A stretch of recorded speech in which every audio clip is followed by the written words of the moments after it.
Olá, eu sou Edson Leonel, sou professor do Departamento de Estruturas da USP São Carlos e nesse vídeo nós continuaremos a discussão sobre o tema barras carregadas axialmente, que é o tema que está descrito no capítulo 14 da apostila de Mecânica dos Sólidos e Resistência dos Materiais que eu tenho editado ao longo do tempo. Se você quiser uma cópia gratuita dessa apostila, basta me encaminhar uma mensagem nesse endereço de e-mail que está na sua tela.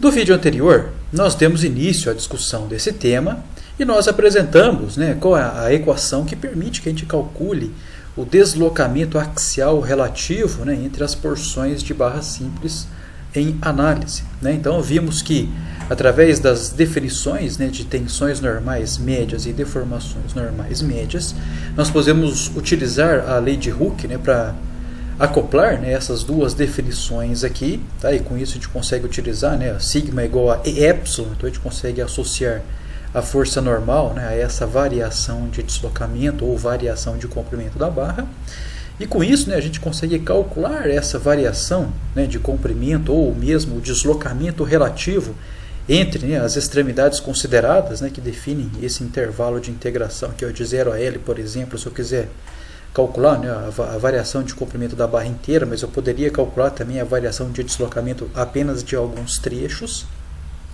Então esse deslocamento ele é facilmente calculado, integrando aí no trecho considerado uma função que descreva a variação da força normal ao longo do comprimento considerado, dividido por EA, onde E é o módulo de elasticidade longitudinal da barra, a área da seção transversal da barra. Então basta que a gente integre isso aí ao longo do comprimento do trecho analisado e com isso determinamos o deslocamento axial relativo entre as extremidades consideradas da barra. No vídeo anterior nós mostramos alguns exemplos bem simples disso aí, com o objetivo justamente de ilustrar como que nós fazemos a aplicação dessa equação. No entanto, a utilização ou mesmo o conhecimento dos deslocamentos de estruturas axialmente carregadas, ela é importante por si só para que a gente consiga mensurar, obviamente, os deslocamentos que o carregamento externo vai causar, e com isso nós conseguiremos verificar se o estado limite de serviço da estrutura vai ser atendido, ou seja, se a estrutura, pela ação dos carregamentos externos, se ela não vai se deslocar e também se deformar excessivamente, de tal maneira que esse deslocamento e essa deformação não prejudiquem a adequada utilização da estrutura.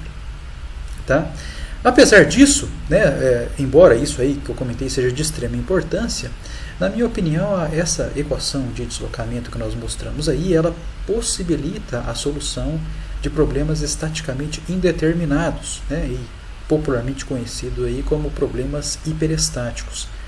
Então, qual que é a jogada? Por que a gente consegue, através dessa equaçãozinha, resolver problemas estaticamente indeterminados? Bom, nesses problemas, a gente sabe que o emprego exclusivo ou só das equações de equilíbrio não possibilitam a determinação das reações de apoio e também das forças internas transmitidas pela estrutura. Então, um caso muito comum é um caso onde nós temos reações de apoio da estrutura que sejam maiores do que 3, no caso plano, por exemplo, que conduzem a reações de apoio em número maior do que as equações de equilíbrio no plano disponíveis na solução do problema. Em situações como essa, nós temos mais variáveis, ou seja, mais reações de apoio do que equações de equilíbrio disponíveis. Então, o nosso sistema aí, ele não é solvível, ele não apresenta solução, bom? Então, para que a gente consiga resolver esse problema, nós utilizamos essa equação de deslocamento como equações de compatibilidade do problema. Então, dessa maneira, nós continuamos com o mesmo número de variáveis ou o mesmo número de reações de apoio. No entanto, essas equações de deslocamento serão equações que eu vou adicionar às equações de equilíbrio, que nós já vimos anteriormente, de tal maneira que a gente acrescenta equações no nosso problema, e com isso a gente consegue resolver o problema ou determinar as reações de apoio adicionais que nós temos. Bom?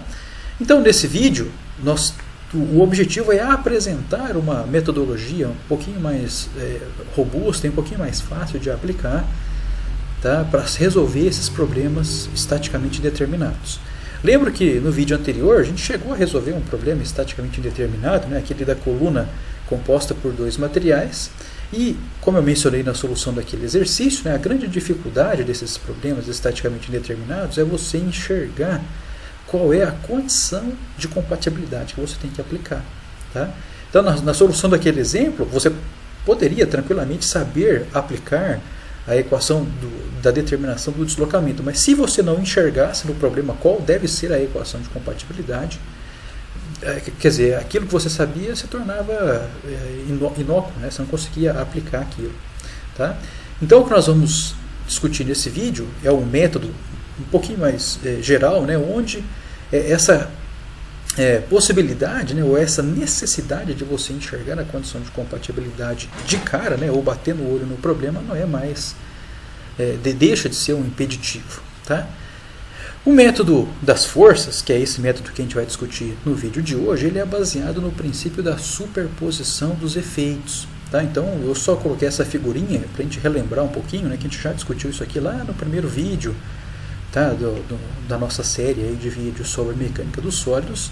E o princípio da superposição dos efeitos, ele prevê o quê? O que essa figurinha está dizendo? Olha, que se eu tiver, né, uma estrutura, seja ela qual for, né, se eu aplicar, como esse caso ilustrado aí, ó, uma viguinha engastada livre. Se eu aplicar sobre essa viguinha uma força concentrada P1, nós sabemos, né, que essa força ela vai causar, né,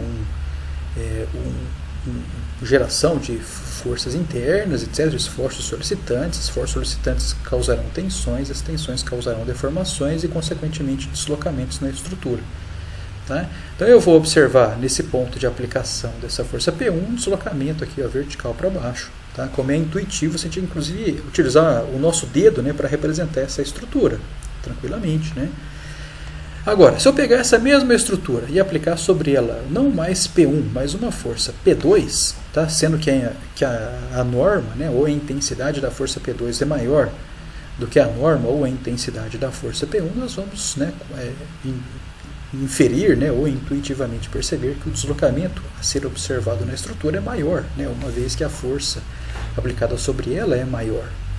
O que o princípio da superposição dos efeitos nos diz é que se o material ele estiver, né, sendo solicitado no regime, né, onde as tensões são linearmente proporcionais às deformações, né, ou seja, se o material obedecer à lei de Hooke, então os efeitos, tá, causados aqui, ó, pela aplicação dessas duas forças podem ser somados linearmente se, né, a ação aplicada for composta pela somatória simples dessas ações. Tá bom?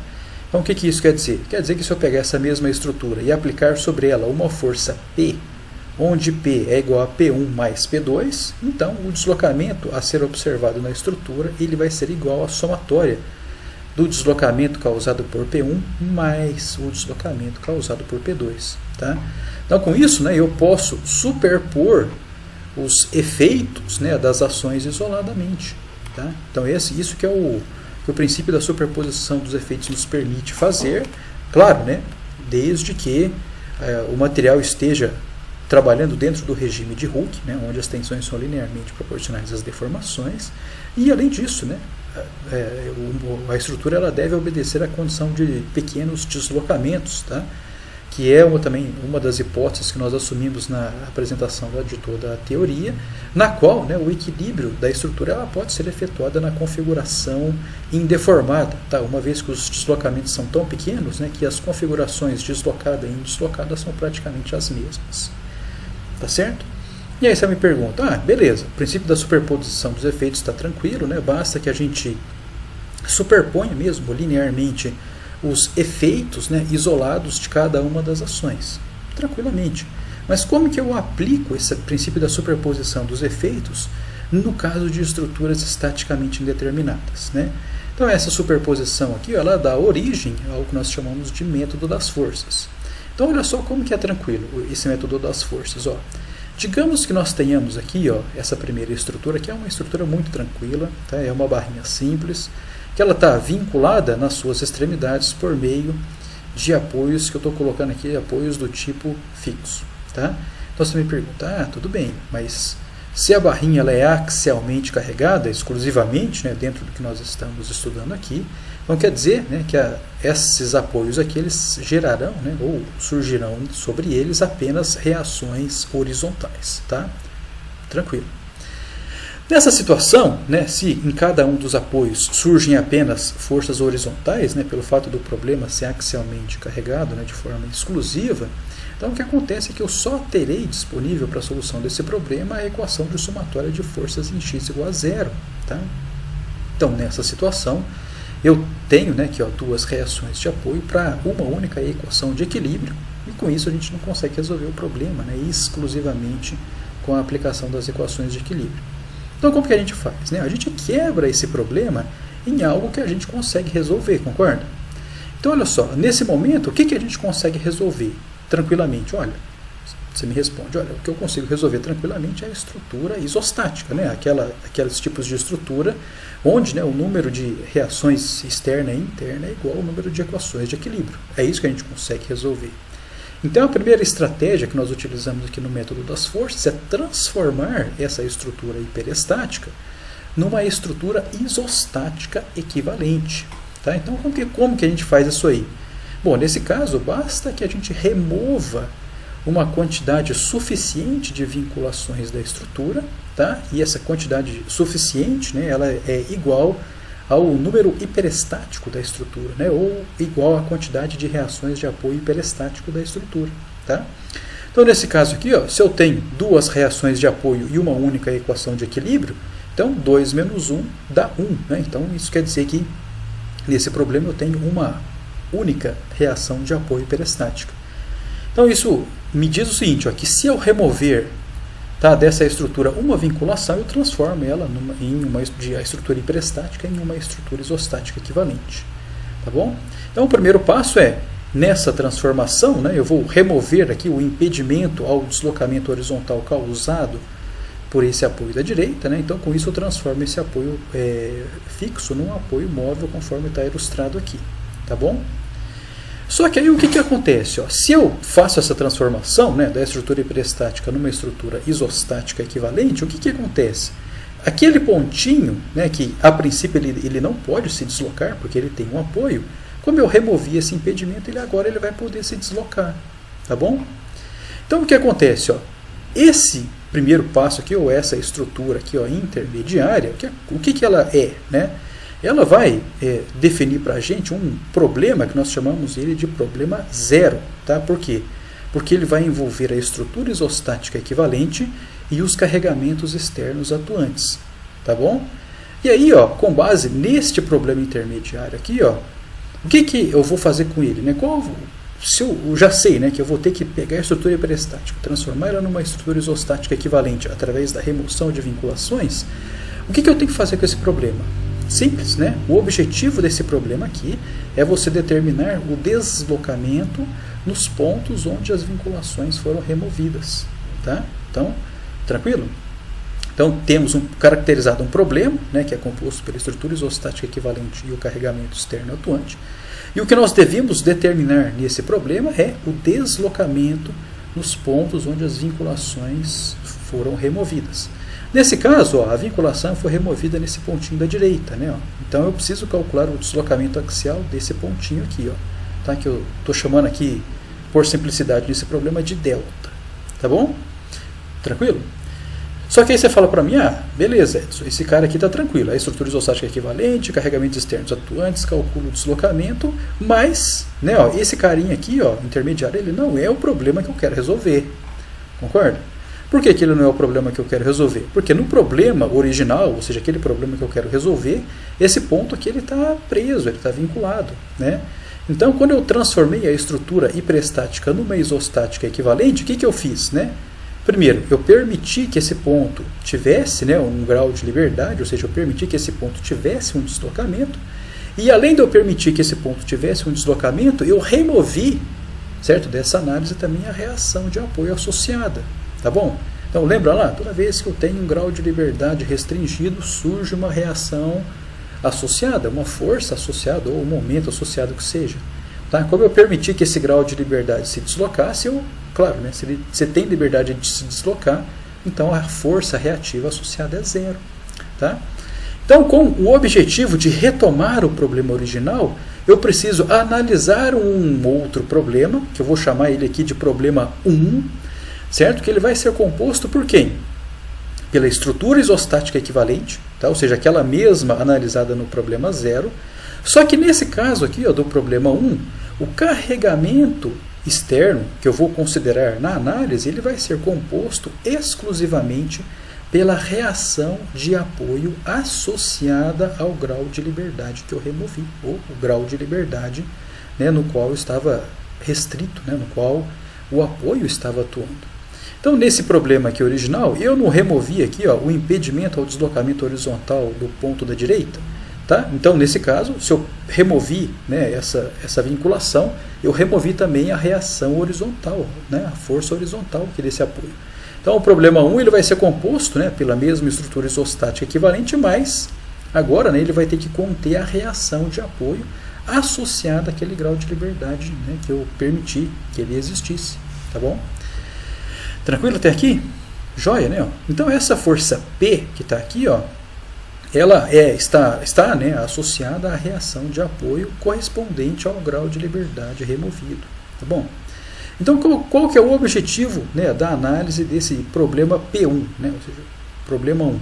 Ele vai ser o mesmo objetivo do problema 0. Tá? Ele vai se referir à determinação do deslocamento do ponto onde, né, eu removi a vinculação. Tá certo? Tranquilo? Então, se no caso do problema 0, né, a força externa está aqui atuando nesse sentido, intuitivamente a gente percebe que a barrinha ela vai ter um deslocamento de tal forma que a barra alongue, né? Então o deslocamento ele é horizontal para a direita e a barra ela alonga. Se eu arbitrar essa reação de apoio aqui, ó, da direita como P e assumir ela no sentido horizontal para a esquerda, tá? Então a barra inteira vai estar comprimida, tá? A barra vai diminuir de tamanho e o pontinho, né, no qual nós queremos calcular o deslocamento, que é a extremidade direita da barra, ela vai se deslocar, né, para a esquerda. Né? Tudo bem? E esse deslocamento eu estou chamando ele aqui de delta linha. Tranquilo? Tranquilo até aqui? Então, olha só, esse deslocamento delta, ele vai ser uma função exclusivamente dos carregamentos externos atuantes, que são grandezas conhecidas. Então, esse deslocamento delta aqui, ó, do problema 0, ele é usualmente um número, tá? Um deslocamento mesmo, tá? Medido aí em unidade de comprimento. Tá? Tranquilo? Já o deslocamento aqui, ó, do problema 1, ele vai ser uma função de P, tá? Porque P, nesse caso aqui, ele é uma incógnita para a gente que a gente não sabe quanto que vale essa reação de apoio. Tá certo? Então, com base nesses dois deslocamentos que nós calculamos aqui, ó, delta e delta linha, nós conseguimos agora escrever a equação de compatibilidade. Tá? E a equação de compatibilidade vai ser escrita como? Né? Vai ser escrita por meio da somatória vetorial desses deslocamentos aqui. Ó, tá? Então, ó, o problema original aqui é um apoio no qual o deslocamento é 0, concorda? Então, como que eu vou escrever essa condição de compatibilidade? Eu vou dizer que a somatória vetorial do deslocamento delta mais do deslocamento delta' tem que ser igual a 0, tá? Uma vez que o ponto no qual nós queremos impor, né, essa compatibilidade, ele tem um deslocamento 0, tá bom? Então, quando nós fazemos, né, essa condição impomos, né, essa condição de compatibilidade, ó, delta vai ser um número puro, ou seja, função aí de tudo que é conhecido do problema, e delta' ele é uma função dessa reação P, tá? Que é desconhecida na nossa análise. Então, quando a gente diz, né, que delta mais delta' é igual a 0, nós vamos descobrir a intensidade de P, tá bom? Ou seja, a reação do apoio aqui. Tá?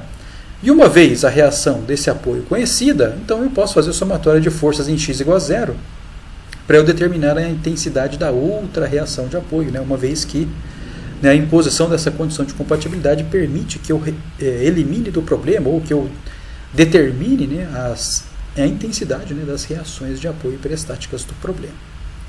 Tá bom? Então essa que é a grande sacada, né, desse método, é fazer essa imposição dessas condições aí de compatibilidade. Destaco o que? Né? Eu destaco aqui, ó, que a força P, nós a princípio não sabemos, né, se ela é horizontal para a esquerda ou horizontal para a direita. Então a gente usualmente arbitra mesmo, tá, o sentido para ela. Tá certo? E aí depois, ao final da imposição da condição de compatibilidade, se, né, o valor de P resultar negativo, isso indica apenas, né, que o sentido que eu arbitrei para ele no problema considerado, nesse caso o problema 1, não é aquele, é o oposto. E depois, né, com base na determinação, né, do seu módulo e também da sua orientação e sentido, então a gente consegue voltar para a estrutura e impor depois as equações de equilíbrio do problema. Tranquilo até aqui, pessoal? Então, quando você analisa, né, essa imposição da condição de compatibilidade, no fundo, o que nós estamos impondo? Né? O que nós estamos fazendo? Nós estamos nada mais, nada menos determinando a intensidade dessa reação de apoio horizontal, então, ou seja, a intensidade do P, para que esse pontinho aqui ele não se desloque. Tá? Então, você pode enxergar o problema dessa maneira. Então, ou seja, o delta mais delta ali não tem que ser igual a zero? Beleza. Então, no fundo, a gente está encontrando a intensidade de P, tá, para que aquele pontinho não se desloque. No fundo, é isso que a gente está fazendo por meio da imposição da condição de compatibilidade. Tá certo? Então, ó, eu costumo, né, escrever aqui essa metodologia aqui, para que a gente tenha em mente, né, qual que é o procedimento que a gente vai seguir, tá, durante a solução dos exercícios. E essa metodologia, ela independe, né, se eu tenho uma reação hiperestática, ou duas, ou três, ou N reações hiperestáticas. Essa metodologia ela é a mesma. Tá? Então, o primeiro passo, o que eu tenho que fazer para solucionar o problema? Primeira coisa, passo 1, é transformar a estrutura hiperestática em uma estrutura isostática equivalente. E como que eu faço isso? Bom, nós fazemos isso aí por meio da remoção, né, de vinculações de número, né, igual ao número de reações hiperestáticas. Tá? Então, se num dado problema eu tenho 5 vinculações, né, então 5 vinculações vão me retornar 5 reações de apoio, tenho 3 equações de equilíbrio, 5 menos 3 dá 2, então eu tenho que remover 2 vinculações para transformar aquele problema hiperestático num isostático equivalente, certo? Depois, passo 2, com base, né, na estrutura isostática equivalente, nós devemos determinar os deslocamentos nos pontos onde, né, as vinculações foram removidas, né, para a transformação da estrutura hiperestática numa isostática equivalente. Tá? Depois disso, né, para cada uma dessas situações, nós resolvemos um problema que nós chamamos de problema zero, que, né, corresponde a quem? A estrutura isostática equivalente e os carregamentos externos atuantes. Depois, resolvemos o problema 1, que corresponde à estrutura isostática equivalente e, né, o carregamento ele é composto por uma das reações hiperestáticas que eu removi, né, do problema para transformar a estrutura hiperestática numa isostática. E assim, né, eu vou ter o problema 2, né, que é a estrutura isostática equivalente, e a segunda reação de apoio hiperestática que eu removi, até o problema N, né, que vai corresponder à estrutura isostática equivalente, e a enésima reação de apoio correspondente, né, à vinculação removida, a enésima vinculação removida. Tá bom? Mas o que é legal é que em todos esses problemas o objetivo deles é o mesmo, tá? Ou seja, nós temos que determinar sempre o deslocamento no ponto onde as vinculações foram removidas. O objetivo é igual para todos os problemas, tá certo? E por fim a gente impõe a condição de compatibilidade por meio, né, da soma vetorial dos deslocamentos exatamente nos pontos onde as vinculações foram removidas. Tá? Tranquilo até aqui? Então, isso aí vai ser sempre assim. Tá? Essa é a metodologia geral. E o que nós temos que fazer é, claro, né, enxergar a estrutura, bater o olho nela e verificar onde que eu posso remover vinculação e como que eu calculo os deslocamentos, né, nos pontos onde as vinculações foram removidas. Então, vamos resolver um exemplinho aqui, só para a gente ver que é bem simples essa parte, né, uma vez que você tenha conhecimento consolidado de cálculo, né, dos deslocamentos. Ou seja, essa parte é bem simples, tá? E eu costumo, né, dar uma certa ênfase nessa parte aqui no curso, porque talvez, né, isso que a gente está fazendo agora seja a primeira vez, né, na vida de vocês aí que vocês vão ter que enxergar, ou pelo menos idealizar, né, como um sisteminha estrutural simples ele vai se deslocar. Tá? Então isso que é legal, porque isso aí vai, de certa forma, incentivar vocês, né, a ter esse sentimento, né, de abstrato de enxergar, né, um sistema mecânico se deslocando, um sistema mecânico se deformando em função de carregamentos externos atuantes. Tá? E, na minha opinião, se você, né, na solução dos exercícios, você consegue, né, bater o olho, né, no sistema e já conseguir como que ele, enxergar, né, abstratamente como que ele vai se deformar, como que ele vai se deslocar, quais barras estarão tracionadas, quais estarão comprimidas, quais vão alongar, quais vão encurtar. Então isso aí você está no caminho para se transformar num engenheiro, tá? Então olha só, vamos resolver esse problema aí, ó, que pede, né, que a gente determine a tensão normal nos elementos de barra simples mostrados na figura abaixo. Então considere, né, que o módulo de elasticidade longitudinal dos elementos de barra simples seja 210 gigapascal e que a área da seção transversal dele seja 1 cm². Então qual que é o sistema que a gente vai considerar aqui, ó? Bom, esse sistema ele é composto por dois elementos de barra simples que estão posicionados aqui, ó, na vertical. O primeiro deles ele tem comprimento de 1 metro, o segundo deles tem comprimento de 3 metros. Tá? Esse carinha aqui, essa barra mais longa, que é essa barra simples mais longa, ele tem 3 EA, que seria correspondente ao parâmetro de rigidez da barra simples, enquanto essa primeira, o parâmetro de rigidez dela é simplesmente EA. Tá? Esse sistema está submetido a um carregamento uniformemente distribuído de 3 kN por metro, tá? Sendo que esse carregamento uniformemente distribuído ele está aplicado sobre um elemento estrutural horizontal que eu estou chamando ele aqui, ó, de barra rígida. Tá?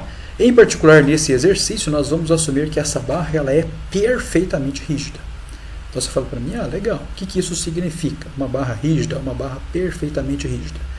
No contexto aqui nosso, de mecânica dos sólidos, uma barra rígida ela é aquele tipo de barra onde ela desloca-se sem deformar. Tá bom? Então o que isso quer dizer? Isso quer dizer que essa barra que ela tem aqui, ó, um eixo reto, né, ela vai permanecer com esse eixo reto mesmo devido à atuação desse carregamento aqui de 3 kN/m. Tá? Então se essa barra rígida ela está presa aqui, ó, no ponto A, que é um apoio fixo, então o que a gente vai observar é que essa barra ela simplesmente gira, tá? Considerando aqui o ponto com deslocamento zero igual ao ponto A.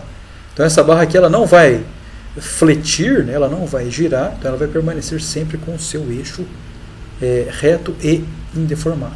Tá bom? Claro, ela pode se deslocar, mas não se deformar. Tá certo? Tranquilo?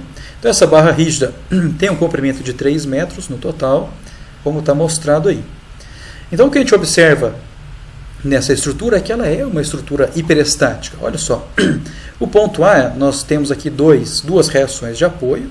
Tá? Esse pontinho aqui, ó, essa vinculação dessa primeira barra simples com a sua vinculação, ela introduz aqui uma reação de apoio vertical, né, uma vez que a barra rígida, a barra simples, ela transmite apenas força normal ao longo do seu corpo, então apenas uma única força vertical aqui é a reação de apoio do problema. Tá? Aqui a força horizontal é zero, né, porque a barra simples ela não transmite força cortante.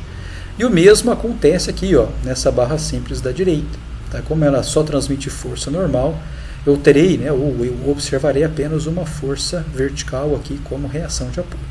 Então nós teremos aqui, ó, 1, 2, mais 2, 4.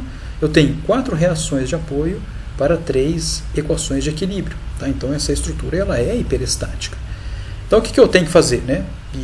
Bom, devo primeiramente pegar essa estrutura hiperestática e transformar ela numa estrutura isostática equivalente por meio da remoção de um número de vinculações igual ao número de reações hiperestáticas.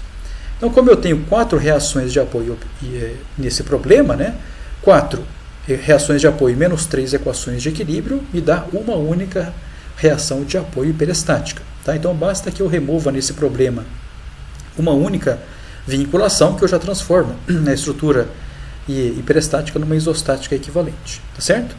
Nesse problema em particular, na solução dele, eu vou remover a vinculação aqui, ó, tá, posicionada no extremo direito da estrutura. Tá? Vocês podem depois, né, voltar e resolver esse problema de novo, considerando, por exemplo, a remoção da vinculação dessa barra aqui do meio, ou mesmo, né, o impedimento aqui, o deslocamento vertical do apoio A. Então não existe, né, uma maneira única de se resolver esse problema. Tá? Então eu vou resolver o problema aqui de uma maneira e sugiro, né, que depois vocês voltem e resolvam esse problema alterando, né, qual é a vinculação a ser removida. Tá? E, obviamente, que independente de qual vinculação você escolhe para remover, o resultado final tem que dar o mesmo, tá? Independente aí do caminho que você escolhe. Tá? Então, isso aí, inclusive, é legal porque ao final do exercício, né, vocês terão as respostas e vocês poderão praticar em casa. Né? Falar, eu vou trocar o apoio a ser removido, né, e resolve o problema, calcula, né, os resultados, vê se dá igual. Então, isso é uma maneira bacana.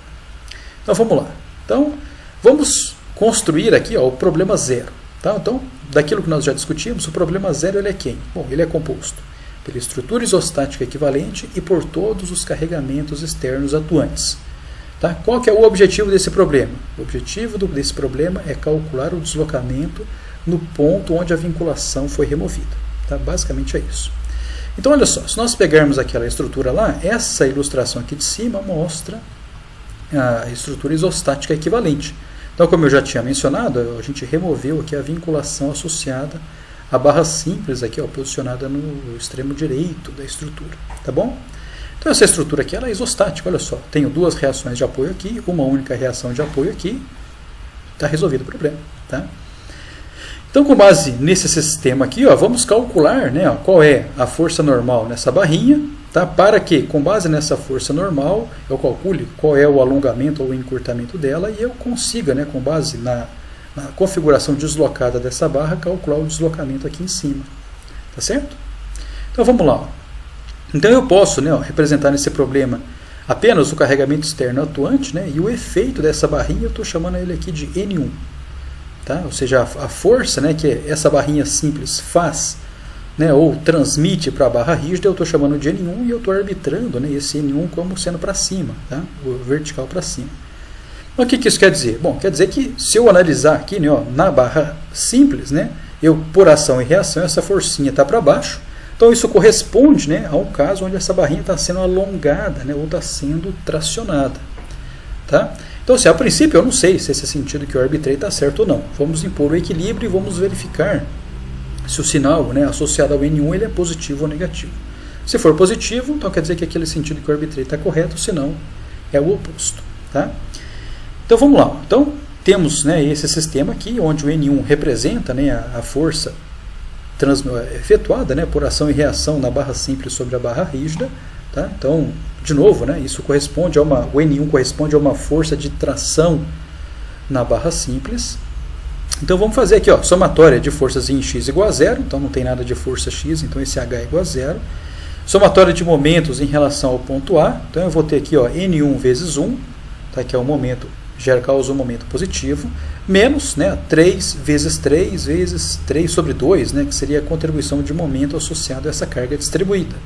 Então, 3 é a intensidade da carga, vezes 3, que é o comprimento no qual ela está distribuída. Então, isso 3 vezes 3 aqui retorna para mim, né, a intensidade da força equivalente associada àquele carregamento distribuído, vezes 1,5, né, que seria o braço de alavanca, né, ou seja, a distância entre o ponto de aplicação dessa força equivalente e o eixo no qual eu estou somando momentos.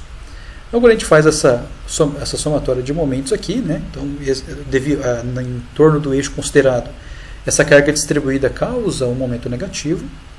Então, fazemos as contas aqui, descobrimos, né, que o N1 ele vale 13,5 kN. Tá certo? Então, se resultou positivo, quer dizer que, de fato, o sentido que eu arbitrei está correto, né? Então, essa barrinha simples está sendo tracionada. Tá bom? Então, se ela está sendo tracionada, quer dizer que ela vai alongar. Então, é importante que a gente tenha isso em mente. Tá? E depois, né, fazemos somatória de forças em y igual a zero. Vamos descobrir, né, que esse V ele é igual a 4,5 kN. Tá bom? Então, negativo quer dizer que o sentido que eu arbitrei para ele não é esse. Seria o sentido oposto. Tá bom? Tranquilo até aqui? Fácil, né? Então, uma vez que eu já conheço, né, o valor do N1, ou o valor da força normal atuante, né, nesse elementozinho de barra simples, eu consigo calcular qual é o deslocamento aqui, nesse ponto pertencente, né, à barra rígida. Tá certo? Então, se eu sei que aqui o deslocamento é zero e que nesse pontinho, né, o deslocamento vai ser igual ao alongamento dessa barra simples, então eu poderia até fazer depois aqui uma semelhança de triângulos para encontrar quanto que vale esse deslocamento aqui de cima. Tá bom? Então é isso que a gente vai fazer. Ó. Então, como a força não existe, né, naquele elemento de barra simples de comprimento igual a 1 metro, nenhuma força distribuída de forma paralela ao eixo dessa barra, né? Então isso me diz que a força normal ela é constante, né, ao longo do comprimento da barra lá pelas relações diferenciais. Então nesse caso, né, aquela integralzinha, né, o delta, que é a integral de n de x EA dx, né, o n é constante, EA é constante, então essa integral, né, vai virar uma integral de 0 até L de dx, que é o que retorna o próprio comprimento da barra. Tá? Então esse deslocamento ele vai ser quem? Ó? Ele vai ser o N1, que é o 13,5, vezes 1, que é o comprimento da barra, dividido por EA. Tá bom? Então, vamos deixar em função de EA, embora esses valores já tenham sido informados lá no exercício. Né? Então o deslocamento ele vai ser 13,5 dividido por EA. Tá? Como aquela barrinha está sendo tracionada, né? Então eu vou ter um alongamento. Então o deslocamento desse pontinho aqui, tá? Ou do ponto de conexão entre a barra simples e a barra rígida, ele é um deslocamento para baixo, tá? Uma vez que a barra simples está sendo alongada. Tranquilo até aqui? Então, ó, quero enfatizar que esse deslocamento que nós calculamos, ele é um deslocamento relativo, né? A gente já discutiu isso aí lá no vídeo anterior. Então, se eu pegar essa barrinha simples analisada, ela está presa em cima, tá? Então, esse deslocamento, né, como o deslocamento em cima é zero porque ela está presa, então eu tenho um deslocamento, né, embaixo aí, ou na conexão da barra simples com a barra rígida, que ele é para baixo, ele é vertical para baixo. Certo? Então, joia. Então, se eu já descobri, né, que esse deslocamento aqui, ó, na barra rígida, ele é o delta 0, né, que é igual a esse cara, e além disso, né, ó, na extremidade esquerda da estrutura ela está vinculada a um apoio do tipo fixo, então eu posso calcular o deslocamento, né, ó, da extremidade direita da estrutura fazendo aqui uma semelhança de triângulos. Aí você fala para mim, mas por que você pode fazer isso? Ó, porque essa barra horizontal aqui, ó, que nós consideramos, ela é rígida, tá? Ou seja, ela desloca-se sem a observação de deformações. Tá? Então, como esse ponto aqui, ó, que é o ponto A, eu tenho um apoio fixo, né? Ou seja, ele impede deslocamentos, mas ele possibilita o giro. Então, essa barrinha aqui, ela simplesmente gira em torno aqui, ó, do ponto A. Tá bom? Além disso, a gente assume, né, que nós estamos obedecendo ao regime de pequenos deslocamentos. Então, o fato dessa barrinha aqui, ó, girar em torno do ponto A, esse giro é tão pequenininho, tá, que eu não tenho um encurtamento, tá, dessa barrinha aqui, ó, devido a esse giro. Tá? Então, ou seja, eu não tenho um deslocamento horizontal associado a esse giro. Tá? Eu posso fazer essa hipótese uma vez que nós estamos, né, no regime de pequenos deslocamentos, então os deslocamentos são muito pequenos. Então nessa condição, ó, a configuração deslocada ela é praticamente coincidente com a configuração inicial. Tá bom? Então, nessa condição, ó, eu posso fazer aqui uma semelhança de triângulos, tá? Já que eu posso assumir que a configuração deslocada da barra rígida ela é praticamente coincidente com a configuração inicial. Então, nosso delta 1,0, né, ele vai estar para 1 metro, da mesma forma, né, com que o deslocamento na extremidade direita da barra rígida, o delta 2,0, ele está para 3, que é o comprimento da barra. Tá bom? Então isso equivale, né, em outras palavras, a multiplicar esse deslocamento aqui por 3. Né? Tranquilo? Então, fazendo, né, essa continha aqui, a gente descobre, né, que o deslocamento aqui, ó, na extremidade direita da barra rígida, ele é 40,5 EA, também para baixo, tá? Vertical para baixo. Tranquilo? Uma vez que esse deslocamento aqui ele é uma consequência do alongamento da barra simples de comprimento igual a 1 metro. Né? Então, nós temos a barra rígida, sobre ela, né, ela está presa aí por meio dessa barra simples, como a barra simples alonga, então esse cara desloca. Tranquilo até aí? Tranquilo? Joia, né? Outro ponto que eu quero chamar a atenção é que na barra simples de comprimento igual a 3 metros, ela está presa, né, claro, à barra rígida, mas sobre ela não existe nenhum carregamento externo aplicado. Tá? Então, o que isso quer dizer? Quer dizer que essa barra simples aqui, ó, de comprimento igual a 3 metros, ela desloca também, mas ela se desloca em função do deslocamento dessa barra rígida. Tá? Então, imagina que você está aqui, né, ó, então a extremidade do dedo ele vai se deslocar em função do deslocamento de onde ele está preso. Tá? Então, dessa forma, o deslocamento do pontinho onde nós removemos a vinculação, né, que é a extremidade superior dessa barra simples aqui, ó, de comprimento igual a 3 metros, vai ser igual ao deslocamento da extremidade direita da barra rígida, que vai ser igual a 40,5 EA também para baixo. Tá bom? Então esse deslocamento que nós calculamos aqui, ó, ele já é o deslocamento alvo do problema zero. Tá certo? Tranquilo até aqui? Então com isso a gente resolve o problema zero, né, que é composto pela estrutura isostática equivalente, carregamentos externos atuantes e o objetivo do problema zero, determinar o deslocamento no ponto onde a vinculação externa foi removida. Tá bom? Então agora, problema zero resolvido, vamos passar para o problema 1. Então vamos lá. O problema 1, ele vai ser composto por quem?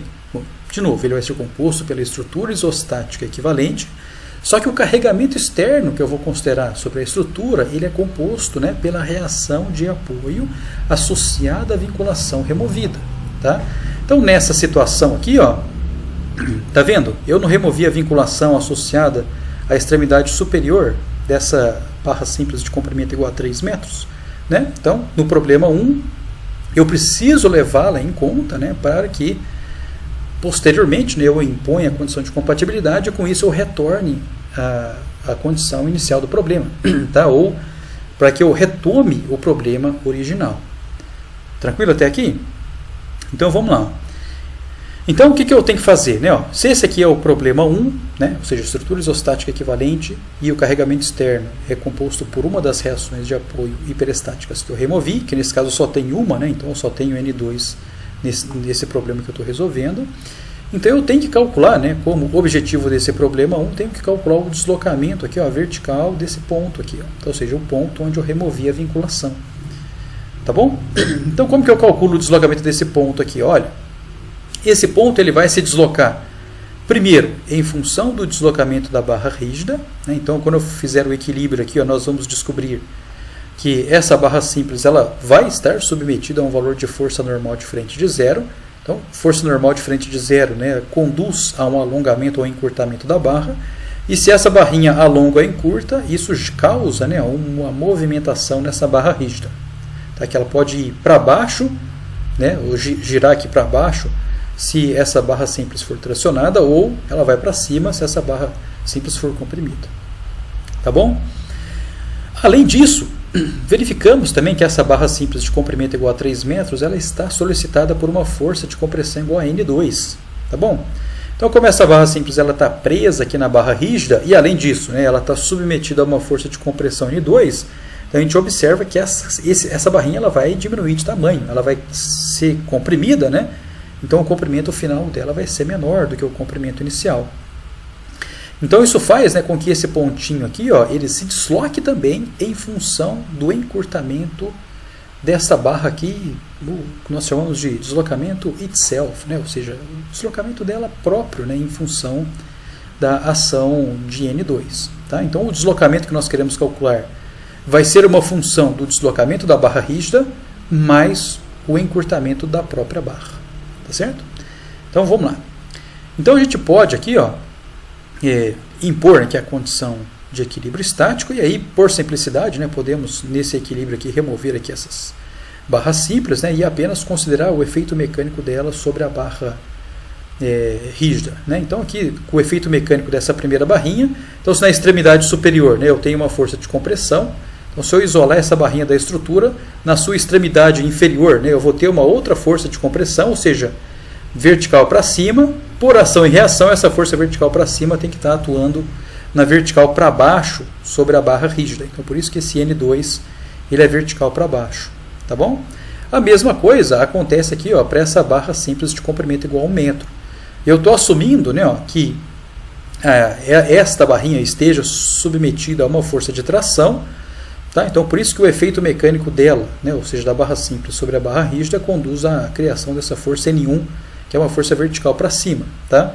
Então é muito fácil de enxergar isso aí, né? Se eu isolar essa barra simples da estrutura e analisar o que acontece no extremo inferior dela. Né? Se a barrinha está tracionada, então quer dizer que eu tenho uma força vertical para baixo. Né? Então, por ação e reação, lá na barra rígida ela está vertical para cima. Tá bom? Tranquilo. Então aqui, ó, vamos fazer, né, impor as condições de equilíbrio. Então, somatória de forças em x igual a 0 vai me retornar h a 0. Somatória de momentos em relação ao ponto A igual a 0. Então, eu vou ter N1 vezes 3 menos N2 vezes 3. Então, isso aqui, né, permite que eu diga, né, que o N1 ele vale 3N2. Tá? E, finalmente, somatória de forças em Y, vou ter N1 mais V menos N2. Né, lembrando que o N1 vale 3N2, então esse V vale menos 2N2, tá certo?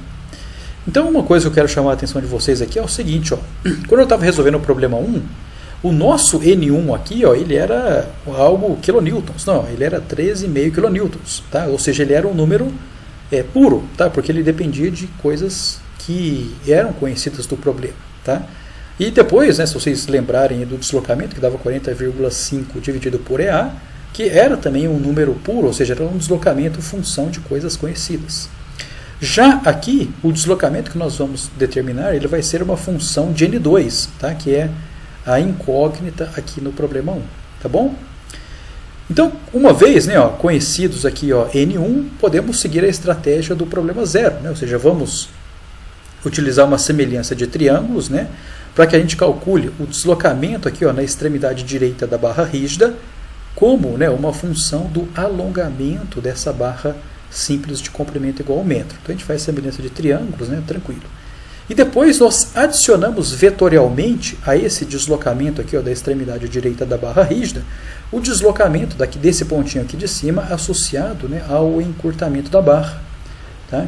Então, lembra-se, né, que a equação de deslocamento que nós calculamos ele é um deslocamento relativo, né, de uma extremidade em relação à outra.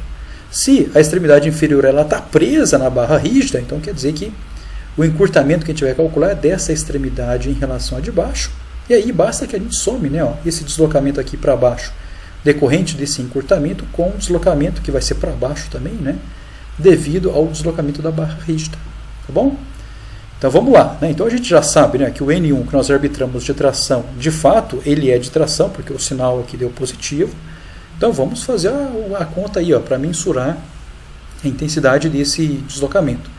Então vamos ter aqui, ó, NL sobre A, né, uma vez que a força normal é constante ao longo desse comprimento. O N vai ser 3N2 vezes L igual a 1 dividido por EA. Então descobrimos, né, que esse delta 1,1, que esse é o deslocamento aqui, ó, da barra rígida no ponto de conexão entre a barra simples de comprimento igual ao metro, né, e também a barra rígida, ele vale 3N2EA. Né, então, esse deslocamento ele é para baixo. Né, por quê? Primeiro, porque essa barra simples de comprimento igual ao metro, ela está presa em sua extremidade inferior e, além disso, ela está sendo tracionada. Né? Então, se ela está presa em cima, está sendo tracionada, ela só pode se deslocar para baixo. Tá bom? Então, por isso que esse deslocamento aqui ele é vertical para baixo. Tá bom? Legal.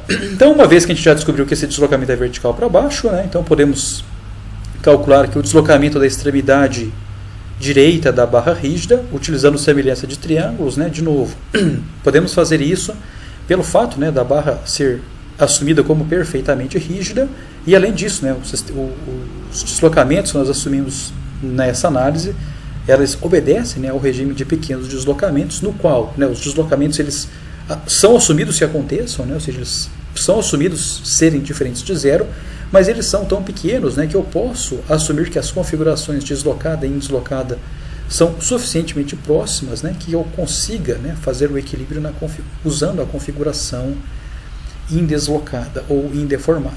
Tá? Então eu consigo calcular esse deslocamento aqui na extremidade direita da barra rígida, fazendo aqui a semelhança de triângulos, né, que nada mais, nada menos, trocando em outras palavras aqui, corresponde a multiplicar por 3 esse deslocamento 1,1 aqui. Ó, tá? Então, eu vou ter delta 1,1, né, vai estar para 1, assim como esse delta 1B barra vai estar para 3. Então, esse deslocamento aqui, ó, da extremidade direita da barra rígida, ele é 9N2EA também para baixo, né, uma vez que o delta 1,1 ele é também para baixo. Tá bom? Para que a gente consiga calcular o deslocamento alvo do problema 1, nós precisamos ainda adicionar esse deslocamento, né, o encurtamento da barra simples de comprimento igual a 3 metros, né, a qual encurta-se pela presença do N2. Tá? Então, quando a gente analisa aqui, ó, a gente percebe que esse pontinho aqui embaixo, né, ele desceu de 9EA, certo? Para baixo, em decorrência de quem? Em decorrência do deslocamento, né, dessa barra simples de comprimento igual a 1 metro. Tá? No entanto, né, esse pontinho aqui de cima, ele se desloca, claro, em função do deslocamento dessa barra rígida, mais o encurtamento dessa barrinha aqui, ó, devido à ação do N2.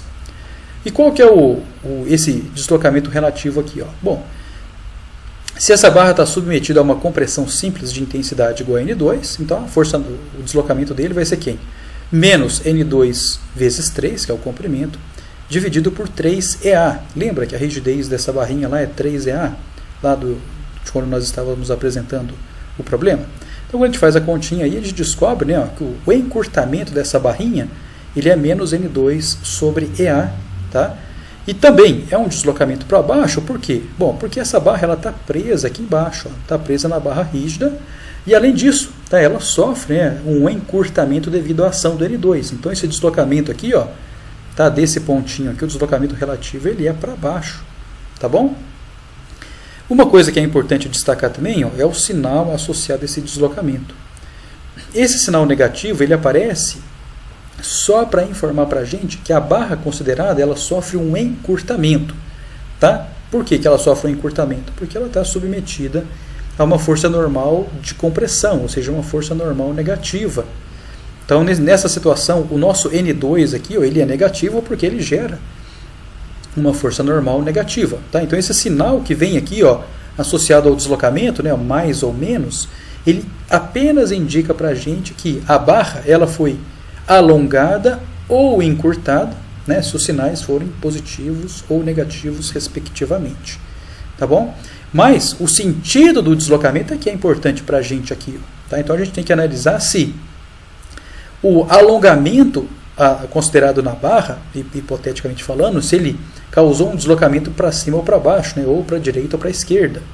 Tá? Então, nesse caso aqui, tá, dessa barra em específico, a barra ela está sendo encurtada e, além disso, né, o encurtamento da barra gerou, no ponto onde nós queremos calcular o deslocamento, um deslocamento vertical para baixo. Tá certo? Então, o que nós temos que fazer aqui agora é o seguinte, olha, é somar vetorialmente esses dois deslocamentos para que a gente consiga calcular o deslocamento aqui nessa extremidade onde a vinculação foi removida, que no fundo esse é o objetivo do problema 1 e também do problema 0, e se eu tivesse mais hiperestáticos, né, também seria esse o objetivo dos demais problemas a serem analisados. Então, ó, da nossa análise anterior, nós verificamos que essa barra rígida, ela se desloca, né, ó, de 9N2EA para baixo, e eu tenho que somar vetorialmente, né, o deslocamento associado ao encurtamento da barra, que ele vai ser N2 sobre EA. Tá? Então, somando os dois, aí, a gente descobre, né, que o deslocamento desse pontinho aqui, ó, ou seja, do ponto onde eu removi a vinculação, ele é 10N2EA, e além disso, ele é um deslocamento para baixo. Tá bom? Então, ó, já resolvemos o problema 0, que é uma função dos carregamentos, já resolvemos o problema 1, que é a função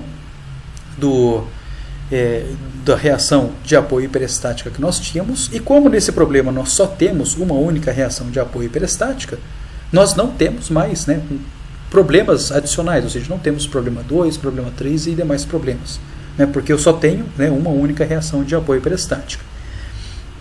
Dessa forma, podemos impor agora a condição de compatibilidade, né, que envolve quem? Envolve a somatória vetorial dos deslocamentos no ponto onde a vinculação foi removida.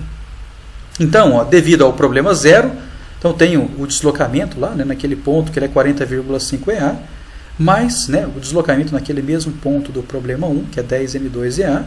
Então, observe, né, que os dois aqui, ó, são atribuídos sinais positivos, né, porque ambos os deslocamentos estão no mesmo sentido, né, eles estão vertical para baixo. Tá? Lembre-se sempre que esse carinha aqui ele é uma somatória vetorial de deslocamentos. Tá? Então o sentido é importante.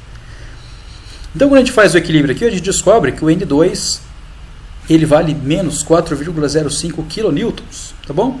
Então o que isso quer dizer? Bom, primeiro que esse sinal negativo encontrado aqui nessa solução mostra, né, para a gente que o sentido que nós arbitramos para essa ação lá no problema 1, de fato não é aquele, tem que ser o sentido oposto. Tá? E a norma, né, dessa força é 4,05 kN. Então, como nós queremos determinar, né, as tensões normais médias nos elementos de barra simples dessa estrutura, temos que voltar agora na estrutura plena, né, e considerar esse valor aqui como sendo uma reação de apoio. Então, com isso, impomos aqui as equações de equilíbrio e resolvemos as reações de apoio e determinamos, né, as tensões normais médias. Então, efetuando, né, essa condição, né, então já sabemos que o N2 ele é de tração e não de compressão nessa barra da extremidade direita. Vou arbitrar aqui o N1 como sendo de tração, né, naquela barra simples de comprimento igual ao metro, e as duas reações de apoio associadas ao apoio A. Isso, né, claro, além do carregamento uniformemente distribuído. Uma coisa que eu quero chamar a atenção é que a condição de compatibilidade permitiu que a gente resolvesse, né, a reação de apoio N2, que consequentemente aqui pelas condições de carregamento, né, é igual à força normal nessa barra da extremidade direita. Tá?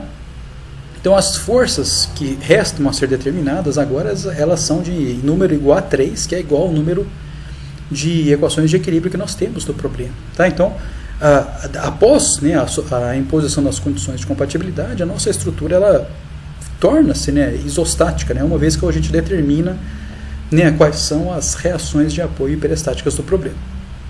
Então aqui basta que a gente faça, né, a somatória de forças em x igual a 0, h dá 0, somatória de momentos em relação ao ponto A dá 0, então faço aqui N1 vezes 1, menos 3 vezes 3 vezes 1,5, que é a contribuição de momento associado a esse carregamento uniformemente distribuído, mais, né, 4,05, que é o N2 vezes 3, que é esse comprimento. Fazendo as contas, a gente descobre que o N1 ele é 1,35 kN. Tá? Então, se deu positivo, quer dizer que o sentido que a gente arbitrou para ele é o sentido correto, o que consequentemente faz, né, com que exista uma força de tração no elemento de barra simples. E depois fazemos, né, a somatória de forças em y igual a 0, descobrimos quanto que vale o V. Né? A gente vai ter aqui 1,35 mais V, menos 3 vezes 3, né, que é a força equivalente associada a esse carregamento uniformemente distribuído, mais 4,05, então o V vale 3,6 kN. Tranquilo. Então, o que a gente tem que fazer agora? Né, se N2 e N1 já são, né, tanto as reações de apoio associadas a essas barras simples, quanto, né, também a força normal transmitida por elas, então basta que eu divida, né, pela área da seção transversal de cada uma das barras, para que eu descubra, né, ou determine qual é a tensão normal média em cada uma delas.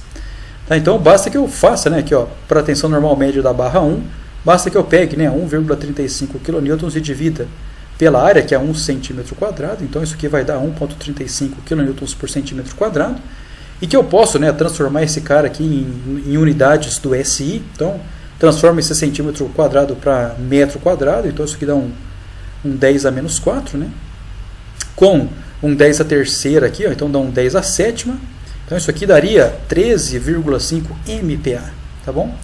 O mesmo vale para cá, né, se eu pegar para a barra 2, que seria a barra de comprimento igual a 3 metros, pego a força normal dela, divido pela área da seção transversal, dá 4,05 kN por centímetro quadrado, que dá 40,5 MPa. Tranquilo?